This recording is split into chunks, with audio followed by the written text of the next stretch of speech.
Salut à tous et bienvenue à ce nouvel épisode d'Effet CG. J'ai avec moi le plaisir d'avoir Luc. Bonjour. Hugo. Bonjour. Et Reza. Salut tout le monde. Alors écoutez, aujourd'hui on va vous parler d'un sujet qui nous touche tous, puisqu'il s'agit, comme vous pouvez le voir dans le titre, des fameux DLC, les add-on,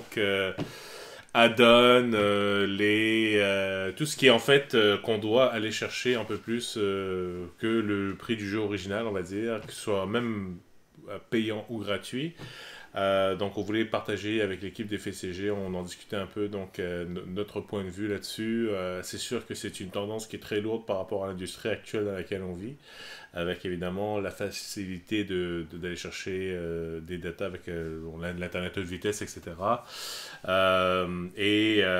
Pour ma part, ça avait commencé avec la fameuse armure de cheval dans Oblivion. Dans Elder Scrolls, on en riait à l'époque, c'était vraiment quelque chose de cosmétique. Puis en plus, non seulement c'était cosmétique, mais en plus, vu que c'est pas un monde virtuel en ligne, il n'y a que nous-mêmes qui pouvions le voir. Donc c'était vraiment... Voilà, ça a commencé par ça. Et depuis, évidemment, ça, comme on peut voir ici, Gears, Halo Wars, etc. Marvel vs Capcom et d'autres compagnies de jeux qui maintenant utilisent même se financent même jusqu'à certains points certains événements, certaines compétitions, avec l'avènement du e-sport, on en a parlé aussi également. Alors messieurs, je voulais savoir un petit peu, commençons par toi Luc, ta position rapidement sur les DLC en général. Moi, mon opinion va être dans une vidéo à part qui va coûter 4,99$. Non, c'est quelque chose qui devient de plus en plus prévalent dans les jeux que j'aime. Puis d'un côté, tout est dans la présentation puis de la manière que c'est offert. Parce que, ok, une fois qu'une compagnie a terminé de travailler sur un jeu ou qu'une partie d'une équipe de développement a fini de travailler sur un jeu, je peux comprendre qu'ils peuvent se mettre à créer du contenu additionnel pour que ça soit vendu par après. Ce qui représente un coût. Oui, il y a des coûts de développement à ça, puis c'est normal qu'ils facturent. Il y a des compagnies comme ceux qui font Shovel Knight, ils le font gratuitement, parce que c'était prévu dans leur Kickstarter, puis que c'est une compagnie qui est vraiment cool. Mais bon, je peux comprendre qu'il y a d'autres compagnies qui chargent, puis c'est correct. Mais ce qui est important là-dedans, c'est la transparence, puis c'est de dire clairement, ok, on travaille sur ce contenu-là qui va sortir après, puis de dire clairement, comme d'avance, c'est quoi que tu vas avoir. Souvent, t'as des season pass disponibles, tu vas dire, du contenu qui s'en vient, puis t'as aucune idée c'est quoi. Ouais. Puis comme Destiny 1. Ok, mais attends. Même Shadow of War qui s'en vient, il y a The Fractured Butthole qui va en avoir aussi. Comme... Non, mais regarde, si ça arrive, là, il va y avoir du monde qui vont chialer pour d'autres choses. Il n'y a pas personne qui chialerait. Attends, si le game developer arrive et il dit, regarde, on va sortir ce jeu-là, puis il y a ce contenu-là qui est, sur lequel on travaille, nanana, le monde, ils vont juste dire, ben là, tu sais, c'est un contenu que vous savez, vous êtes en train de développer, inclus-le avec le jeu. C'est pas ça le point, c'est que tu peux l'acheter sans même savoir c'est quoi. Tu peux précommander mettons, tout le DLC qui va sortir, pis t'as aucune idée c'est quoi. Ouais, c'est ça, ils disent pas toujours on va faire un nouveau chapitre à tel jeu, on va faire... tu sais pas ça va être le quoi de contenu, est-ce que ton 20$ du Season Pass va vraiment valoir la peine ou... Ok, mais le Season Pass, c'est... Je présume que eux eux-mêmes, ils savent pas trop parce que, tu sais, ils disent que, ok, avec les revenus, si c'est ça populaire, tout ça, on va continuer à travailler à créer du contenu.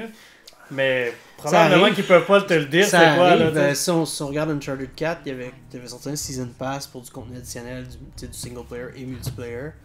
Puis après, durant le développement, ils se sont ravisés puis ils ont dit, regardez, le DLC qu'on fait est comme plus gros que ce qu'on avait prévu, faut qu'on monte le prix. On charge, mais on vous avertit un mois à ok, l'avance. mais ça, c'est là, on parle de l'exécution. Mais ça, c'est la bonne façon de faire. Oui, c'est la bonne façon de faire. Ouais. Mais là, ce qu'on s'en un peu, c'est sur l'exécution. Moi, je parlais plutôt juste de l'idée en tant que telle, du concept, moi, je suis pas contre le concept. Comme j'ai dit au début, je suis pas contre le concept. Tout est dans la présentation. Ouais. Si on regarde ce qui vient de sortir, Marvel vs Capcom Infinite, qui a déjà eu des gros problèmes à sa sortie parce que les gens trouvaient que C'est c'était cher laid. payé pour Ouais, un c'est produit laid. qui avait un budget très très limité. Ils ont annoncé tout de suite en partant qu'il y avait des personnages qui allaient être en DLC, dont Sigma qui est un des deux boss. T'sais. Ils ont Il Ultron. est déjà là. Il est dans le jeu. C'est il est ça. pas- Ultron est dans le base roster, mais pas Sigma. Pourquoi? C'est pas clair. Bah, tant T'sais. mieux, moi j'achèterais pas Sigma. Mais non, mais j'aime que c'est juste Ultron. Ouais, mais. Puis là, tu joues au story mode, puis là, tu vois, ok, Black Panther est là, la fille de Monster Hunter est là, mais il y a comme un gap où on dirait où il fallait se battre contre. Puis là, oups, aujourd'hui on apprend que ils vont sortir le DLC le genre le 17 octobre, c'est à peine un mois après que le jeu soit sorti. Puis ils vendent comme 8$ US chaque. Ça vient- Chaque perso? Ouais, avec un outfit de plus, mais Wow. c'est cher. Puis, de la manière que moi c'est présenté, c'est clair que. En fait, c'est pas clair si c'était dès le début pensé comme du DLC ou si c'était des personnages qui ont coupé du base roster. Puis Ouais, ça, mais c'est ce qui est vraiment. C'est un peu dégueu parce que le jeu manque déjà pas mal de stock. Mm. Puis là, tu te sens comme si ils ont coupé ça pour pouvoir leur vendre par Parce après. que là, c'est là. Donc, répète-moi les personnages pour MVCI. c'est Là, ils ont annoncé Sigma, Black Panther, puis la Monster Hunter. fille de Monster Hunter. Après puis ça, il y a qui? il y a Black Widow. Black Widow, Winter Soldier, puis Venom. Fait qu'il y en a 6. Mais ça, est-ce que c'est considéré comme la saison 1? Mais est-ce qu'il y a un moyen de payer pour un Season Pass pour Oui. avoir toute la gang? C'est 40$ US Wow. pour le Season Pass. Wow! Ou 50$. 8$ chaque. Je pense que c'est peut-être 30$ US. Non, c'est 40$ canadiens. C'est ça. C'est Fait que c'est qu'il comme pour 30$ six US. personnages. Ouais. c'est qu'il manque de Fait que le Season Pass, c'est puis- pas mal moins cher que les programmes à l'unité. Parce que toujours. j'imagine que ça va être 10$ canadiens par personnage. Fait que c'est aux 60. Tu sais, c'est la Ben, moitié c'est du quand même prix du jeu. $40 de plus. Ben, c'est pas un manque de transparence, tu sais exactement. C'était un rip-off, ça c'est Ben, une autre chose. là, Quand mais ils l'ont c'est- annoncé, il n'y avait, il y avait pas parlé des personnages encore. Hmm. Quand ils ont commencé à vendre le Season Pass. Puis, tu sais, ça, tu regardes ça d'un côté, puis ils lancent 3 bonhommes en même temps le 17 octobre. Ça veut dire que ça fait un bout qu'ils sont faits. Là. Bon, oui. Euh, Ben, à mon avis, tous les 6 personnages sont déjà faits depuis tu sais, tu très compares longtemps. ça à NetherRealm, que eux, quand ils ont annoncé le jeu, ils ont dit ok, on a un roadmap de sortir 9 personnages après que le jeu soit lancé. Puis ils vendaient, je pense que le Season Pass c'était peut-être le même prix. Mais tu sais, t'en avais 9. Puis là, ils les sortent un par un, mais tu vois qu'il y a beaucoup de travail de fait sur ces personnages-là. Puis Ouais. je trouve qu'il y a plus de transparence de leur côté. C'est cher, sauf que t'en as quand même pas mal. Mais je pense que c'est le positionnement du produit aussi qui est très Ouais. différent parce que MVCI, voilà, ça a toujours été un développement Il chaotique. est mal parti. Le roster n'était pas vraiment bon. On peut pas dire ça de Injustice 2 étant donné que le nombre de personnages. T'avais même pas le temps d'apprendre la moitié des personnages que déjà t'as un DLC qui sort donc t'en as vraiment entre guillemets pour ton argent, Mm. tu vois. Ça, le seul truc avec Injustice 2, puis là, ça, ils l'ont fait avec Mortal Kombat X, c'était le pre-order bonus, qui est un personnage. Ça, Ben, c'est sûr Ben- que c'est un incentive pour les gens qui précommandent. Puis en fait, pour les gens qui achètent physique, je pense que c'est inclus dans toutes les first ça, round. ouais, c'est ça. Donc, Ouais. même si tu l'achètes pas, que tu l'achètes après, c'est toujours là pendant à peu près les premiers 6 mois. Mm. Je veux dire, à un moment Le donné, premier il mois faut au choisir ta moins. bataille. Est-ce que tu es fan du jeu? Est-ce que tu veux encourager, entre guillemets, la compagnie? Oui, je sais, précommander à l'avance, c'est con. Tu leur donnes l'argent gratuitement, tu fais pas d'intérêt là-dessus. Bref, ça, je le sais. Mais d'un autre côté... Pas d'intérêt là-dessus. Non, mais voilà, Ça, il y a des gens qui présentent comme ça. C'est ta coup d'opportunité, tu pourrais faire autre chose Ok, là-dessus. regarde, là, ça les- c'est non, dans Ça, c'est l'académie de la science économique, c'est bien. je Ça, sais, c'est- mais ils te disent que Regarde, mais il y a des gens qui sont 200% contre les précommandes. Ils te disent ne précommandez Ben, jamais c'est de... un bon point, parce que tu T'attends sais les pas si le critiques. jeu va être Bon, bon. c'est Ben, ça. Attendre les c'est- critiques, absolument. Attendre les critiques, Ouais. c'est pas bon. Il y a des gens qui sont moi ça me dérange pas, je peux les prendre avant, mais Ouais. Il y a une couple de fois où que c'est safe de faire une précommande sur certains jeux où il y a une réputation du développeur, comme regarde tous les jeux de Nintendo, tous les jeux de Mario. Je pourrais précommander Odyssey, puis je pense que je le regretterai pas quand Ouais. il va C'est sortir. encore drôle. Regarde, il y a XCOM 2 qui est sorti avec une excellente expansion qui coûtait quand même cher. Je pense qu'elle était 40 US. 40, ouais, c'est Mais cher. sur PC, en plus d'ajouter beaucoup de contenu, ils ont amélioré les performances du jeu. C'est vraiment comme s'ils s'y sont donnés, c'est une expansion digne des computer RPG old school ou même Witcher 3. là. Ouais, ok. L'affaire, c'est que sur PS4, ils l'ont sorti aussi. Puis la performance est dégueulasse. C'est vraiment comme. Le manque d'optimisation. Ah, ouais, là, Puis là, t'es comme, ok, c'est le même prix sur PS4 que sur PC. T'as aucune optimisation, c'est pire que le jeu d'origine. Mais c'est deux plateformes différentes. Souvent, c'est quelque chose mais qui tu peut être précommandes patché. pour avoir, mettons, ton thème ou whatever. Ouais, mais. Puis tu sais pas, tu sais. Tu prends un Fait que risque. précommander, ben c'est ça. Ouais, Précommander, c'est ça. même si le jeu est très bon, c'est un risque à prendre. The Lost Guardian, where are you? Ok, merci Luc. Pour toi, Hugo? Moi, le phénomène qui me m'achale le plus de ces temps-ci, c'est l'espèce de phénomène du loot box dans tous les jeux. Surtout de shooters. Les shooters, mais Hey. Forza, un jeu de course qui vient juste de sortir cette semaine, a le même concept. Est-ce que tu peux expliquer brièvement le loot box en gros c'est quoi? Le loot box, c'est quelque chose que souvent tu peux acheter avec une monnaie dans le In-game jeu, currency, ouais. mais que souvent tu peux en acheter plus rapidement prendre des si shortcuts. si tu payes avec de l'argent comptant. Et les loot box contiennent très souvent, toujours un objet au hasard. Plus qui- XP, plus d'argent, plus de tralala. Ouais. Dans les jeux comme mettons Hearthstone, le loot box c'est vraiment les packs de cartes de Hearthstone. Alors tu peux avoir des cartes rares, tu peux avoir des cartes boboches. Mais Hearthstone, de c'est base, gratuit. C'est le jeu c'est de- un free, c'est un C'est un free-to-play. Ouais, c'est un free-to-play, c'est-à-dire Ouais, mais c'est ça. on t'encourage à dépenser de l'argent de base, non? Oui, mais c'est ça. Mais tu peux aussi acheter les packs avec du gold que tu gagnes Faut dans que le tu jeu. grindes, puis tout ça. C'est ça. Mais c'est de là que je pense que a commencé le concept du loot box. Mais on en a vu quand on a joué à Mass Effect 3 Ouais. Online. Ouais. Il y avait des loot box déjà où, J'en ai acheté plusieurs. ouais, qui donnent des boosts de XP, des choses comme ça. C'est du gambling. C'est du gambling légal qu'on annonce à des gens de tous les âges, et certains âges qui n'ont pas le droit d'aller faire des paris ou d'aller jouer dans le casino. Non, mais tout ça, ça vient des jeux sur le téléphone et tout ça. là. Absolument. Mais Là, il y en a c'est- plein. Là. Il y a Halo, pas Halo, Destiny, Mm, Forza, Shadow of War, Assassin's Creed, va-tu en avoir? je sais pas. Possible. Mais si c'est un jeu qui est gratuit de base et Se finance avec ça. se finance Moi, j'ai avec moins de mal ça, ouais. ça me Que dérange tu beaucoup t'achètes moins. à 79,99 très régulier. C'est ça. Comme là, Forza 5 et 6, il y avait des concepts dans le jeu où il y avait des loot box, mais c'était comme des choses comme des autos, des cosmétiques, de l'argent. Et tu pouvais gagner plus de sous en jouant avec les settings de ta course. Alors, mettons, faire de la course la nuit, enlever les assists, tu pouvais gagner plus de sous pour t'acheter des loot box puis des autos, ces choses-là. Là, maintenant, c'est comme tous ces avantages-là n'existent plus, mais c'est devenu des items que tu peux gagner dans des loot box au hasard qui sont consommables.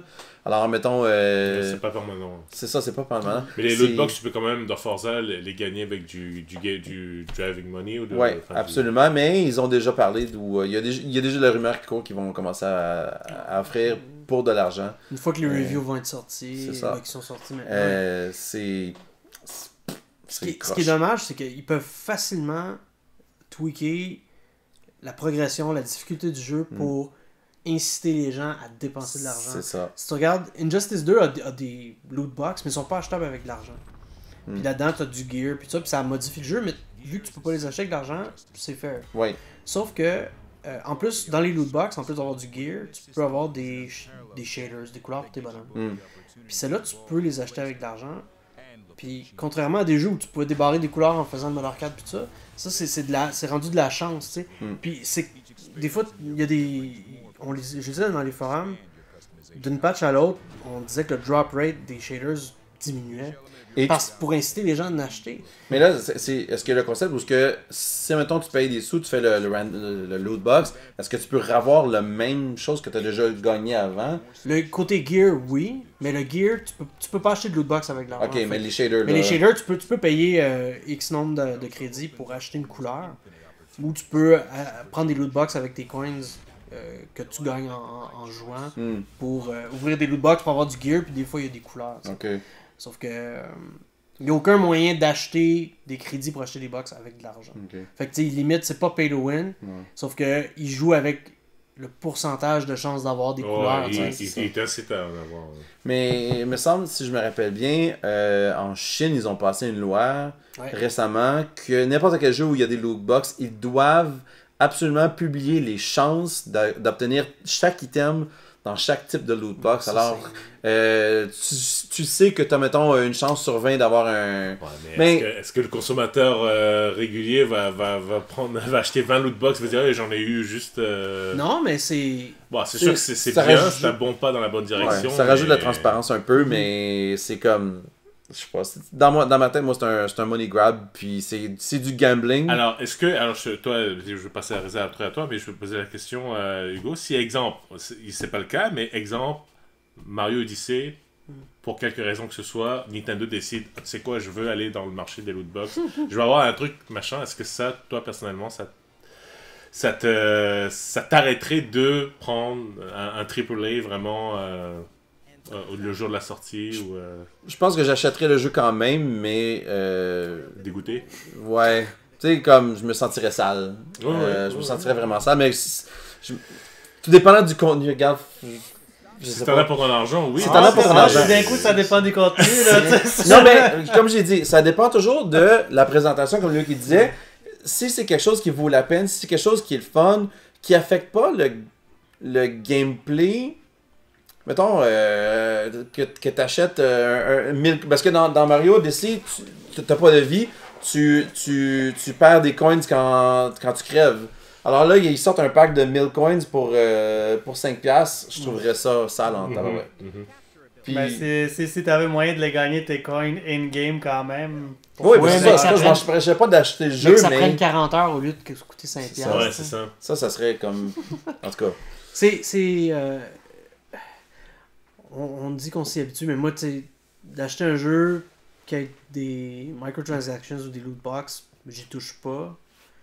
Sauf que si le jeu en souffre beaucoup, ben, tu sais, à un moment donné, le jeu, tu non, mais là, à ce moment-là, c'est... Mais de pas acheter un jeu à cause qu'il y a des transactions, ça m'est pas arrivé encore. Ça dépend de quel, ça dépend de quoi. Faudrait qu'il y ait vraiment... Toi, Reza, je sais que de par ton expérience, jusqu'à présent, t'as pas vraiment embarqué dans les DLC ou des... Non, c'est ça, cette génération de jeux, je suis pas vraiment dedans, puis bon... mais tu jouais par contre, si tu me permets, tu jouais sur ton téléphone par contre, sur l'iPhone et tout ça. Oui, fait que le concept comme... Zombie Café, ouais, ça, je suis familier, le premium et tout ça, puis bon, ci puis ça. Moi, je peux parler du concept en général, de tout ce qui est DLC, pre-order offer et tout ça. Puis, ce que je me dis, en tout cas, en tant que juste observateur, c'est que c'est parfaitement comprenable selon ce que j'observe, c'est que de nos jours... Pour la compagnie? Pour la compagnie, exactement. Non, peut-être pour le monde qui paie aussi pour, j'imagine. Si ça leur fait plaisir, ben tant mieux, go for it. Là. Mais je comprends le point de vue de la compagnie, en tout cas, selon ce que je comprends, c'est que il y a tellement de jeux, là. Il y a tellement de jeux qui sortent à une fréquence là, incroyable, du jamais vu là, comparé à du temps de la Super NES. Là, puis que les développeurs ils ont comme un window vraiment petit là, pour faire de l'argent sur leur... Ils n'ont pas des mois et des mois pour que le jeu reste sur les tablettes, que ça s'achète, nanana.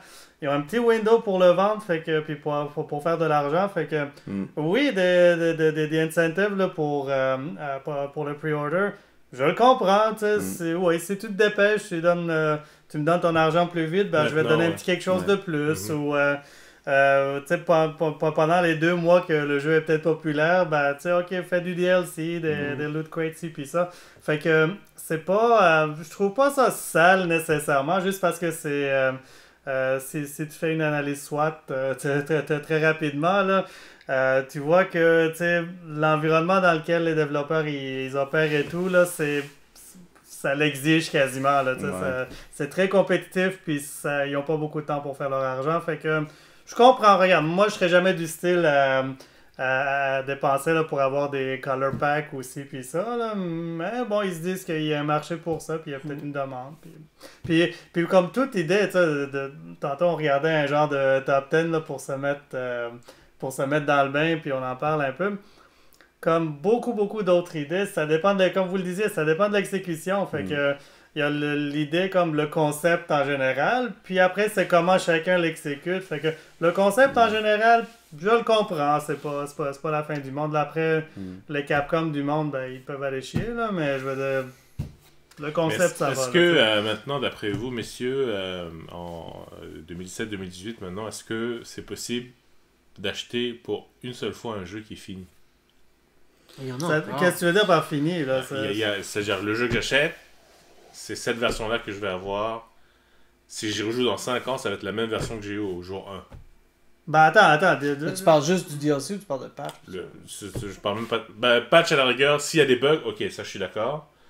Mais l'aventure que je fais avec mon jeu, le 70$ que je dépense... Ben là, est-ce que ça dépend qu'est-ce que tu comptes comme le jeu à sa base en tant que tel. Si, un jeu de combat, par exemple. Disons, on va prendre DBZ, par exemple. DBZ, moi, je m'attends à ce que... Et c'est drôle que... Parce que je me suis posé la question inverse. Parce que moi, je m'attends à payer pour du DLC pour DBZ. Parce qu'évidemment, je suis biaisé, j'aime DBZ, etc. Les jeux de combat, c'est une bonne plateforme pour vendre. C'est sûr.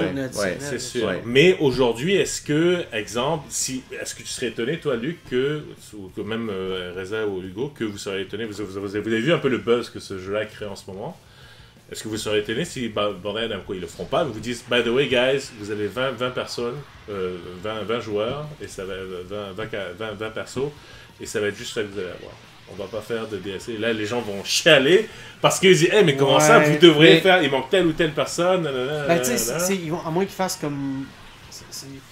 Avec Gear, puis ils vont faire une nouvelle Street version Fighter, du puis jeu. Super Street et Ultra, etc. Tu sais, ça, c'est l'ancienne méthode. Puis il y en a qui le font encore, puis c'est moi qui le fais encore, mais tu sais, de garder.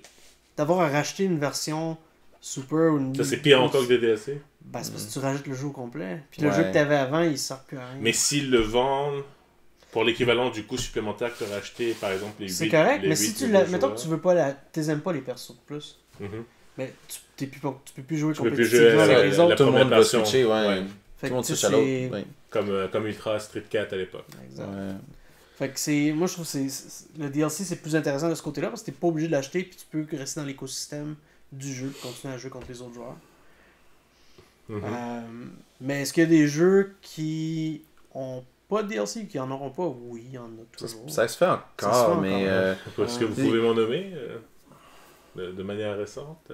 Super Metroid sur SNES classique. Moi, je connais... Ben, tu sais, Metroid Samus Returns, je pense pas qu'il y a des DLC. Non, c'est ça. Il y a encore des développeurs qui font juste le jeu et c'est terminé après. Ils font des patchs pour améliorer le... Ou ils passent à autre chose. Ou ils passent à autre chose, c'est ça. Mais il y a aussi des développeurs qui continuent de travailler sur un jeu et qui ne chargent pas pour du contenu téléchargeable.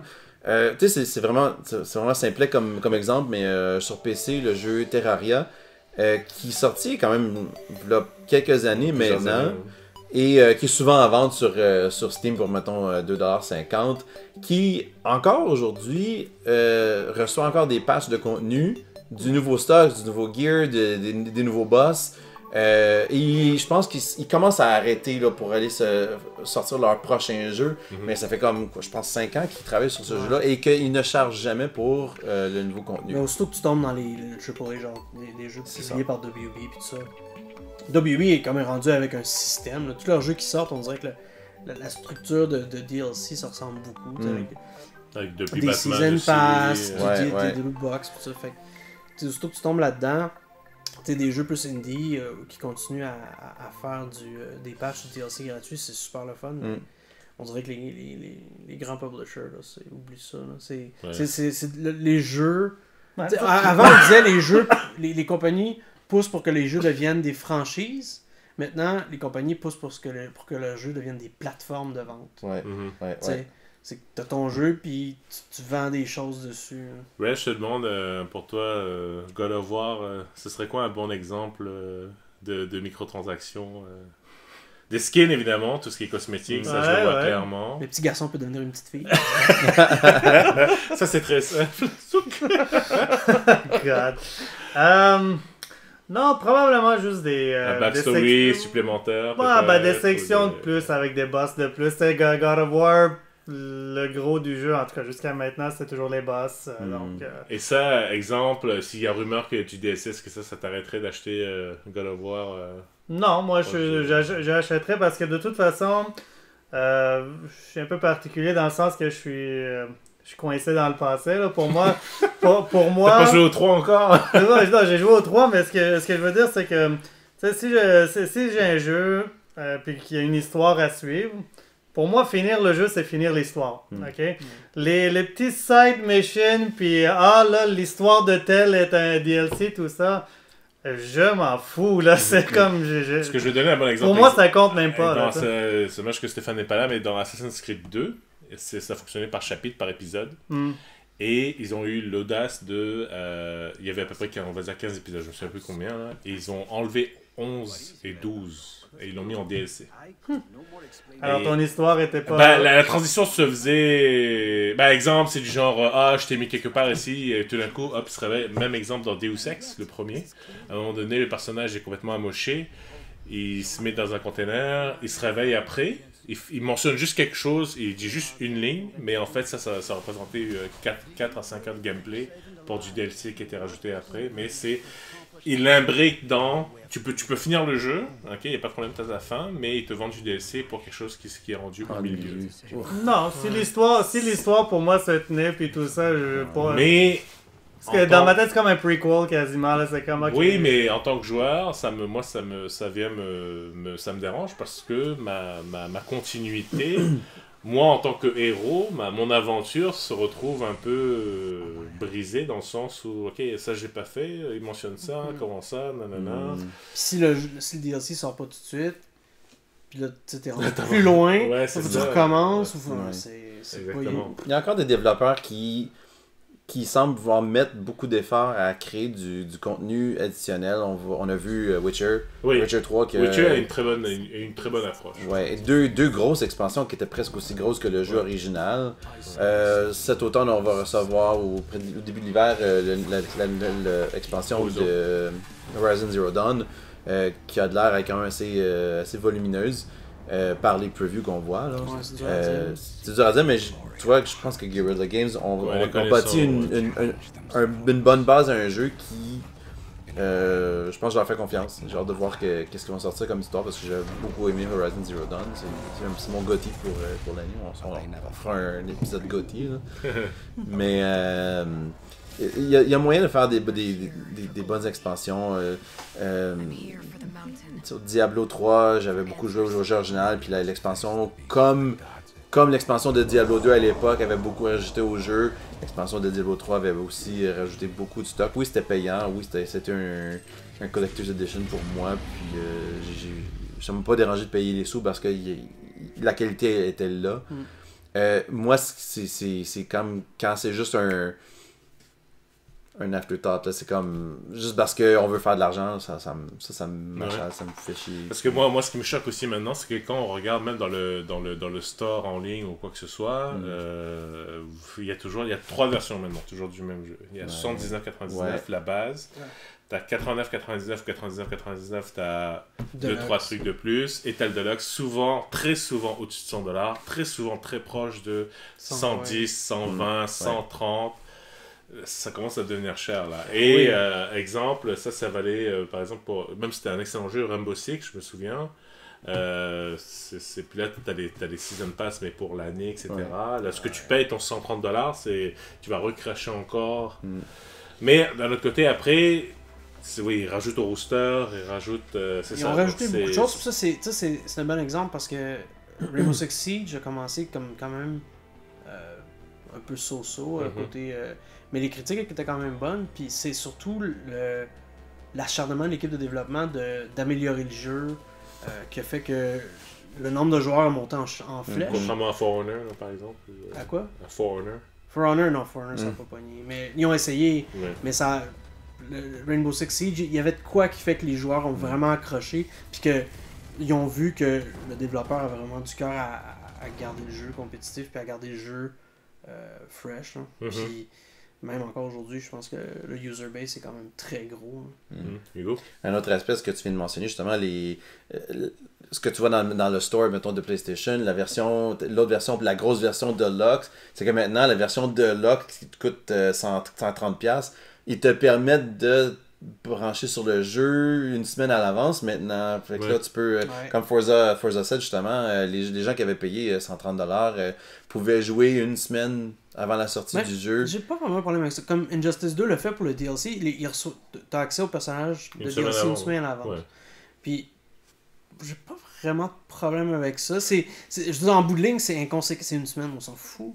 C'est sûr que c'est pas un mois. Là. C'est ça. Puis, tu sais, c'est un perk pour les gens qui l'achètent d'avance. Mais je veux dire, c'est... Après, ça dépend. Si tu participes à un tournoi 2 semaines après, là, l'autre a... Ouais, mais ça, ils font attention. Là, c'est sûr que c'est... Ça, c'est... Non, ça, Justin Wong qui teste le jeu, qui bannit des... Ça, faut pas s'inquiéter. De toute façon, les personnages sont bannis au moins 1 mois après leur sortie pour être sûr qu'ils sont pas brisés. Ça, c'est bon. Ça, c'est peu importe le jeu. Mais moi, je pense que c'est tout le temps...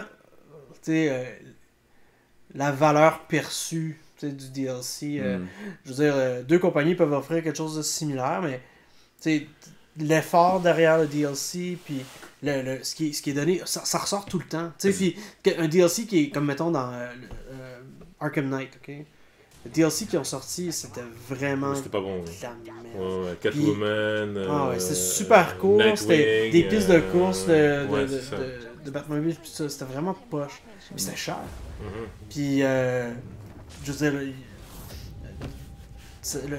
le mot c'est propagé, puis ça l'a vraiment pas aidé le développeur. Fait que, en bout de ligne, je pense que ça a un effet autant positif que négatif s'il met pas d'effort. Au moins, il y a ça. Mais c'est tellement ancré dans l'industrie en ce moment que c'est sûr que c'est pas pour s'en aller. Puis ce qui est dommage, c'est que là, le mariage entre le jeu payant plus toute la méthodologie free-to-play pour les lootbox, tout ça, c'est... Non, ça va rester, ça va devenir... The darkest timeline. Le pire est à venir. Ouais. Le pire est à venir. D'accord, ok. Ben écoutez, j'espère que ça vous a plu sur nos impressions un peu sur le DLC en général. Est-ce que l'industrie est... Je dirais pas qu'elle est malade en ce moment. Elle prend une certaine... Elle commence à avoir des boutons. Ouais, elle a une petite fièvre. Une petite fièvre. Je m'ennuie, moi, effectivement. Tu reçois ton jeu, Metroid Returns sur 3DS, tu l'as de A à Z, tu sais qu'il n'y aura pas de patch de merde ou quoi que ce soit. Bon, sauf si le jeu est brisé, évidemment, mais... Les unlock codes de l'époque. C'est ça, je veux dire, t'as ton jeu, voilà, le studio, il est passé à autre chose, il m'a donné mon jeu, j'ai payé mon jeu plein prix. Je m'attends pas à avoir des mises à jour à gauche et à droite, etc. Donc ça, je trouve, c'est malheureusement quelque chose qui nous manque. Après, je suis pas contre on n'est pas contre, je pense, contre les DLC si c'est bien fait. C'est vraiment, je pense, une perception de est-ce que tu en as eu vraiment pour ton argent pour le montant que tu as payé pour le jeu de base. Horizon, par exemple, pour un jeu qui est tout récent, c'en est... pour toi, tu l'as platiné, Hugo aussi, c'est quoi, une 50aine, 60aine d'heures, plus ou moins, grosso modo. Moi, j'ai ma mathématique. Moi, ma mathématique est très simple. J'essaie d'avoir pour chaque dollar dépensé à peu près une heure de gameplay, plus ou moins. Donc, t'achètes un jeu 60-70$, t'as au moins 50 heures de minimum de jeu. Si au moins t'as ça, dépendamment du jeu, ça va, quoi, ok? Ouais. Après ça, bon, tu recraches un autre 15-25 pour avoir quelque chose qui serait un peu plus, qui rallonge de 5 à 10 dollars, 5 à 10 heures de plus. Lost Legacy, Uncharted... Ça s'applique au jeu de combat aussi, ta formule? À la rigueur, oui, à la rigueur. Jeu de combat, pourquoi pas? Bon, jeu de combat, peut-être plus... Ça dépend avec qui tu joues, est-ce que t'as des gens avec qui jouer, etc., c'est sûr. Mais, je veux dire, tu le sens si tu vas passer beaucoup de temps dessus, mais ça, ce sont des exemples qui sont bien faits. Moi, je me regarde, pour prendre par exemple l'exemple de Destiny 1, j'avais pris avec Season Pass 1 et 2, pardon, expansion 1 et 2. La première était bien, il y avait eu un raid, etc.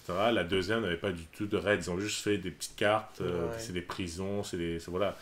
Et ça a beaucoup fait mal par la suite. Donc faut quand même faire attention, est-ce qu'on prend le season pass tout de suite ou pas, faut vraiment... Mais c'est ça, ça va dépendre jusqu'à quel point on est fan du jeu, je pense, à quel point on veut supporter les fameux développeurs, et puis voilà. Donc voilà, j'espère que ça vous a plu. Alors vous aussi, faites-nous part de vos impressions sur les fameux DLC. Est-ce que, bon, je pense que tout le monde peut dire que on est plus ou moins contre ça, ou pour ça, ça se peut, hein, ça peut être ça Quand aussi. le jeu est bon, on en veut plus. Tu sais, Oui. c'est... Dragon Ball, allez-y, je veux Yajirobe comme DLC. Et puis, donc voilà, faites-nous part de vos commentaires, si vous avez aimé la vidéo ou quoi que ce soit, surtout, n'hésitez surtout pas à nous partager, liker, ça va nous faire plaisir. On est de retour maintenant, on va des photos, des vidéos un peu plus fréquentes maintenant. Alors, on vous dit à très bientôt et merci beaucoup. Ciao tout le monde. Bye. Ciao tout le monde.